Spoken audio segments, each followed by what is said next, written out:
उपराष्ट्रपति CP Radhakrishnan BBC की पत्रकार सर्वप्रिया सांगवान को रामनाथ गोयनका पुरस्कार देते हुए। यह प्रतिष्ठित पुरस्कार 2024 लोकसभा चुनाव के समय उनकी सीरीज द लास्ट मैन के लिए दिया गया। इसमें भारतीय समाज से जुड़े हर उस फर्जी नैरेटिव को बड़ी सफाई से उभारा गया था जिसे पश्चिमी देश और ईसाई मिशनरियां फैलाती रही हैं। रामनाथ गोयनका पुरस्कार जिस दिन दिया गया, ठीक उसी दिन बीबीसी ने यह रिपोर्ट छापी थी कि भारत में केवल 5 दिन का स्ट्रैटेजिक ऑयल रिजर्व है। इस अफवाह का परिणाम था कि कई शहरों में पेट्रोल पंपों पर लंबी लंबी लाइनें लग गईं।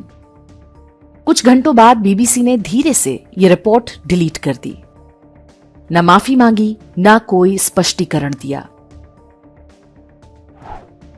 इंडियन एक्सप्रेस ग्रुप द्वारा दिए जाने वाले रामनाथ गोयनका पुरस्कार का खेल आप इस एक उदाहरण से समझ सकते हैं। ये एक प्राइवेट संस्था का पुरस्कार है, लेकिन राष्ट्रपति, प्रधानमंत्री, चीफ जस्टिस जैसे सर्वोच्च संवैधानिक पदों पर बैठे लोगों के हाथों ये पुरस्कार दिलाया जाता है। लेकिन कैसे लोगों को पुरस्कृत किया जाता रहा है, वो ध्यान देने लायक है। वर्ष 2017 में प्रोपेगेंडा वेबसाइट द क्विंट ने नासिक के देवलाली आर्मी कैंप का एक स्टिंग ऑपरेशन प्रकाशित किया।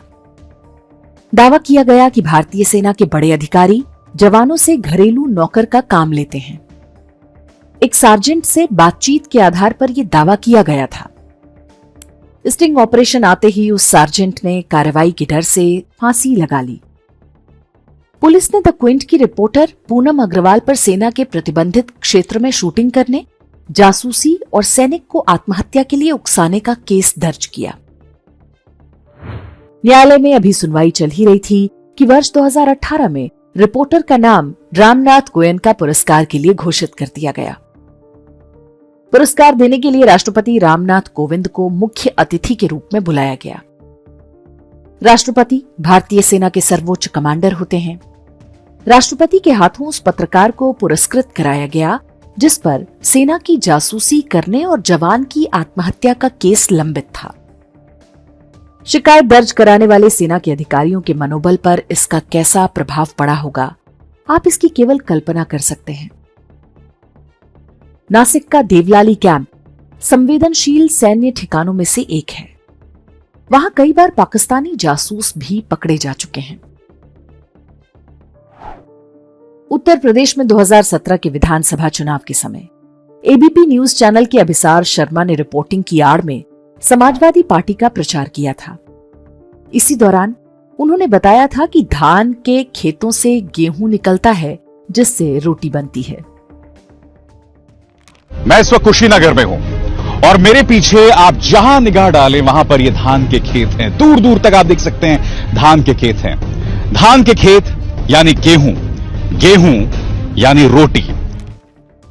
2019 लोकसभा चुनाव से ठीक पहले रामनाथ गोयनका पुरस्कार पाने वालों की सूची में अभिसार शर्मा का नाम भी था। उन्हें पुरस्कृत करने के लिए तत्कालीन गृह मंत्री राजनाथ सिंह को बुलाया गया। इस प्रकार गेहूं चावल का अंतर ना जानने वाले एक एजेंडा बाज को पत्रकार के रूप में पहचान दिला दी गई। वर्ष 2019 में ही राजनाथ सिंह के ही हाथों थॉमसन रॉयटर्स नाम की संस्था को रामनाथ गोयनका पुरस्कार दिलाया गया। कुछ दिन बाद उसी संस्था ने एक रिपोर्ट जारी की जिसमें दावा किया गया कि भारत विश्व में महिलाओं के लिए सबसे खतरनाक स्थान है। मात्र 500 वामपंथी महिलाओं से बातचीत के आधार पर भारत को सीरिया, पाकिस्तान और सोमालिया से भी गया गुजरा बता दिया गया। ये रिपोर्ट एक दुष्प्रचार अभियान का हिस्सा थी जिसका उद्देश्य भारत में आने वाले विदेशी निवेश को रोकना और पर्यटन को क्षति पहुंचाना था। तत्कालीन चीफ जस्टिस डीवाई चंद्रचूड़ के हाथों पुरस्कार लेते ये चित्र इंडिया टुडे के रिपोर्टर तनुश्री पांडे का है। 2022 यूपी चुनाव से पहले इन्होंने हाथरस में एक दलित युवती से गैंगरेप का झूठ फैलाया था। तनुश्री पांडे का एक ऑडियो भी सामने आया था जिसमें वो लड़की के भाई को झूठे आरोप लगाने के लिए उकसा रही हैं। लोग सब पे प्रेशर बना रहे हैं और सारा मामला तुम लोग फैमिली पे ही डालने की कोशिश करेंगे। जी जी जी। हमें बताया जा रहा है कि फैमिली ने मारा है, फैमिली पे डालने की कोशिश कर रहे हैं। सीबीआई स्पेशल कोर्ट में 2 मार्च 2023 को इंडिया टुडे समूह और तनुश्री पांडे के पूरे प्रोपेगेंडा की पोल खुल गई। लेकिन मात्र 25 दिन बाद तनुश्री पांडे उसी न्यायपालिका के सर्वोच्च व्यक्ति के हाथों पुरस्कार ले रही थीं, जिसमें उनका असली चेहरा उजागर हुआ था। तनुश्री पांडे इससे पहले 2020 में जेएनयू में वामपंथियों के साथ मिलकर एबीवीपी समर्थक छात्रों के विरुद्ध प्रोपेगेंडा करते कैमरे पर पकड़ी गई थीं। 2014 के लोकसभा चुनाव के बाद इंडिया टुडे मैगजीन ने बीजेपी के सदस्यता अभियान को लेकर एक फर्जी रिपोर्ट प्रकाशित की थी। रिपोर्ट की सच्चाई सामने आ गई, लेकिन संतोष कुमार नाम के जिस रिपोर्टर ने इसे लिखा था, उसे प्रधानमंत्री नरेंद्र मोदी के हाथों रामनाथ गोयनका अवार्ड दिलवाया गया। कुछ दिन बाद उसे सूचना और प्रसारण मंत्रालय की एक पत्रिका का संपादक बना दिया गया। वर्ष 2015 में रामनाथ गोयनका पुरस्कार पाने वालों की सूची में अक्षय मुकुल नाम के एक वामपंथी का नाम था। उसने गीता प्रेस को बदनाम करने की नीयत से एक तथ्यहीन और मूर्खतापूर्ण पुस्तक लिखी थी। इंडियन एक्सप्रेस के मालिकों को पता था कि अक्षय मुकुल प्रधानमंत्री मोदी के हाथों पुरस्कार नहीं लेने की घोषणा करते हुए बहिष्कार करेगा। इसके पश्चात भी उसे बुलाया गया ताकि प्रधानमंत्री से जोड़कर एक विवाद पैदा कराया जा सके। रामनाथ गोयनका पुरस्कार की बुक्स कैटेगरी तो मानो हिंदू घृणा वाली पुस्तकों के लिए ही आरक्षित है। वर्ष 2009 में अमेरिकी लेखिका वेंडी डोनेगर को उसकी पुस्तक the Hindus an alternative history के लिए रामनाथ गोयनका अवार्ड दिया गया। इस पुस्तक में हिंदू देवी देवताओं का सेक्सुअल इंटरप्रिटेशंस यानी यौन विश्लेषण किया गया था।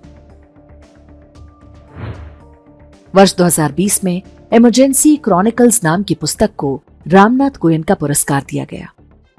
अमेरिका की प्रिंसटन यूनिवर्सिटी के प्रोफेसर ज्ञान प्रकाश द्वारा लिखी इस पुस्तक में बताया गया है कि इंदिरा गांधी ने एक महिला होते हुए भी आपातकाल लगाया।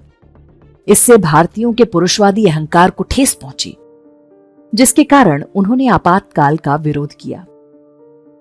इंदिरा गांधी के बचाव में यह दलील आश्चर्यजनक है।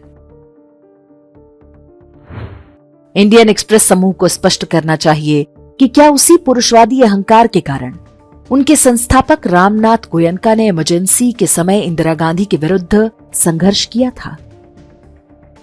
क्या उसी पुरुषवादी मानसिकता के कारण इंडियन एक्सप्रेस ने संपादकीय की जगह खाली स्थान छोड़ा था? रामनाथ गोयनका पुरस्कार बांटने वालों का मजहबी झुकाव इस चित्र से समझा जा सकता है। 2020 में दिल्ली के जामिया में नागरिकता कानून विरोधी प्रदर्शनों के दौरान सड़क बंद होने से नाराज एक व्यक्ति ने बंदूक तान दी थी। उसकी फोटो खींचने वाले टाइम्स ऑफ इंडिया के कैमरामैन को रामनाथ गोयनका पुरस्कार मिला। लेकिन उन्हीं दिनों पुलिस वालों पर बंदूक ताने शाहरुख पठान नाम के दंगाई की फोटो खींचने वाले पीटीआई फोटोग्राफर को इस अवार्ड के लायक नहीं समझा गया। रामनाथ गोयनका पुरस्कारों की वेबसाइट पर लिखा है कि ये उन पत्रकारों लेखकों को दिया जाता है जो राजनीतिक और आर्थिक दबावों के आगे नहीं झुकते हैं और पत्रकारिता के उच्चतम मानदंड स्थापित करते हैं। इस दावे की वास्तविकता को अब तक आप समझ चुके होंगे। ये कुछ प्रमुख उदाहरण हैं। पूरी सूची कहीं अधिक लंबी है। रामनाथ गोयनका पुरस्कार अधिकांश उन्हीं पत्रकारों को मिलता रहा है जो हिंदू और भारत विरोधी इकोसिस्टम का हिस्सा हैं। इनमें एक से बढ़कर एक एजेंडाबाज हैं। उपराष्ट्रपति रहते हुए वेंकैया नायडू ने रवीश कुमार को पुरस्कृत किया था, जब उसने एनडीटीवी में रहते हुए फेक न्यूज की सारी सीमाएं पार कर दी थी। द वायर, न्यूज लॉन्ड्री और द न्यूज मिनट जैसी प्रोपेगेंडा वेबसाइटों में पत्रकार के भेस में काम करने वाले पॉलिटिकल एक्टिविस्ट भी रामनाथ गोयनका पुरस्कारों की सूची में भरे पड़े हैं। लेखकों में अधिक वो ही हैं जिन्होंने भारतीय संस्कृति और हिंदू धर्म के विरुद्ध घृणा फैलाई हो।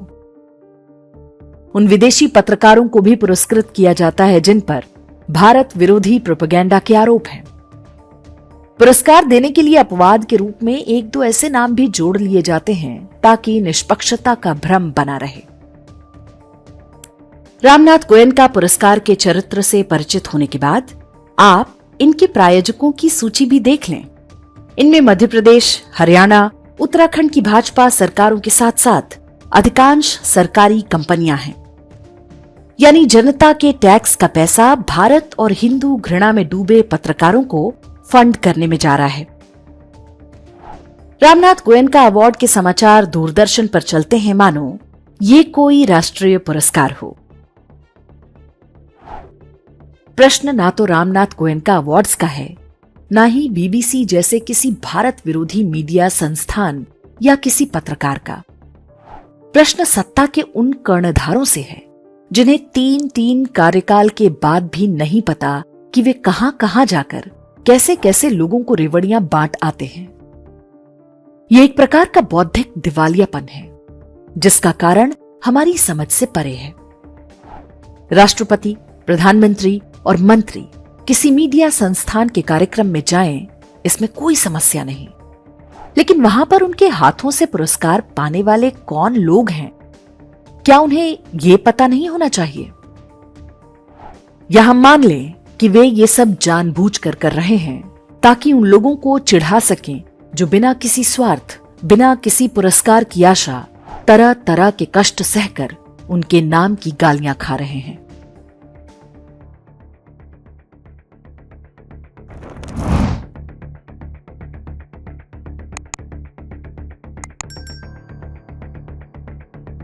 इंडेक्स ऑनलाइन के वीडियो समाज को समर्पित हैं। आप इनको डाउनलोड करके जैसे चाहे वैसे प्रयोग कर सकते हैं। चाहे तो आप हमारे टेलीग्राम चैनल से जुड़ सकते हैं, वहां सारे नए पुराने वीडियो आपको मिल जाएंगे। हमारे सोशल मीडिया लिंक हर वीडियो के डिस्क्रिप्शन में होते हैं। हमारा एकमात्र उद्देश्य हिंदू समाज को जागृत और एकजुट करना है। इसमें सहभागी बने। धन्यवाद।